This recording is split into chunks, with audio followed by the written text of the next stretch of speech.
The complete work of Swami Vivekananda, video 47. 54.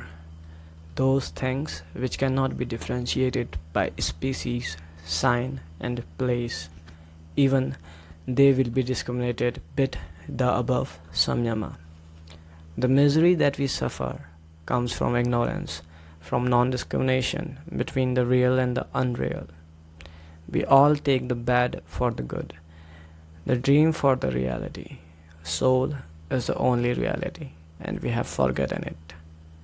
Body is an unreal dream, and we think we are all bodies. This non-discrimination is the cause of misery. It is caused by ignorance. When discrimination comes, it brings strength, and then alone can we avoid all these various ideas of body, heavens, and gods. This ignorance arises through a differentiating by species, sign, and place. For instance, take a cow. The cow is differentiated from the dog by species.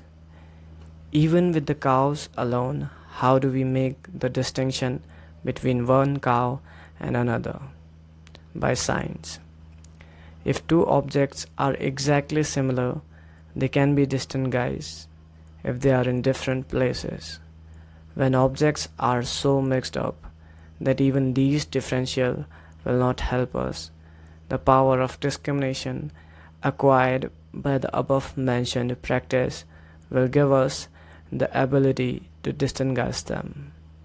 The highest philosophy of the yogi is based upon this fact that the Purusha is pure and perfect, and is the only simple that exists in this universe. The body and mind are compounds, and yet we are ever identifying ourselves with them. This is the great mistake, that the distinction has been lost. When this power of discrimination has been attained, man sees that everything in this world, mental and physical, is a compound, and as such cannot be the Purusha. 55. The saving knowledge is that knowledge of discrimination which simultaneously covers all objects in all their variations. Saving because the knowledge takes the yogi across the ocean of birth and death, the whole of Prakriti and all its states, subtle and gross, is within the grasp of this knowledge.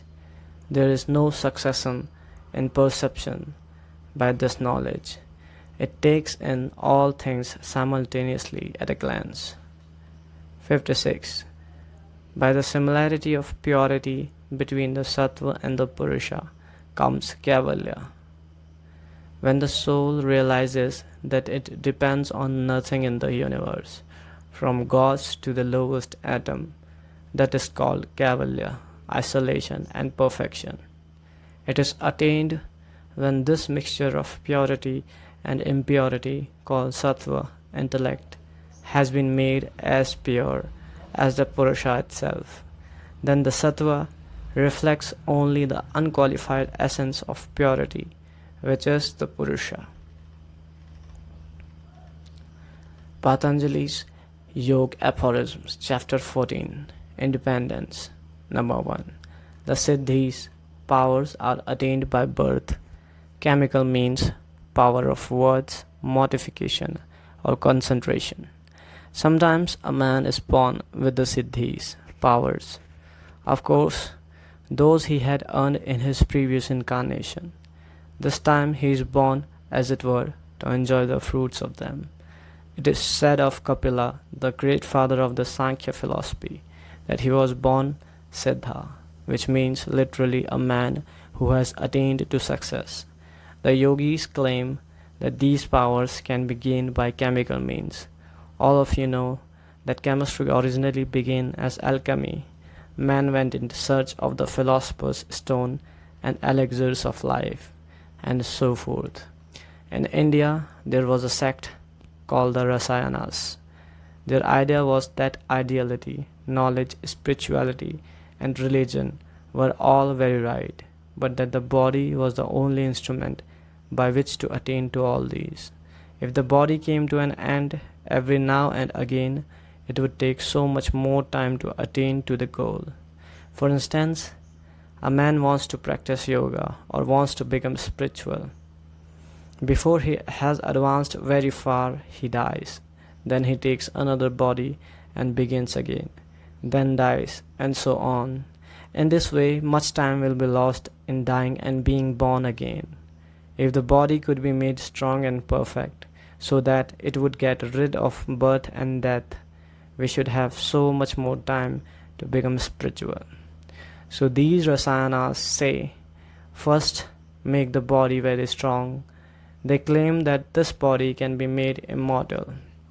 Their idea is that if the mind manufactures the body, and if it be true that each mind is only one outlet to the infinite energy, there should be no limit to each outlet getting any amount of power from outside. Why is it impossible to keep over bodies all the time? We have to manufacture all the bodies that we ever have. As soon as this body dies, we shall have to manufacture another. If we can do that, why cannot we do it just here and now, without getting out of the present body? The theory is perfectly correct. If it's possible that we live after death and make other bodies, why is it impossible that we should have the power of making bodies here, without entirely dissolving this body, simply changing it continually? They also thought that in mercury and in sulfur was hidden the most wonderful power, and that by certain preparations of these a man could keep the body as long as he liked. Others believed that certain drugs could bring powers such as flying through the air.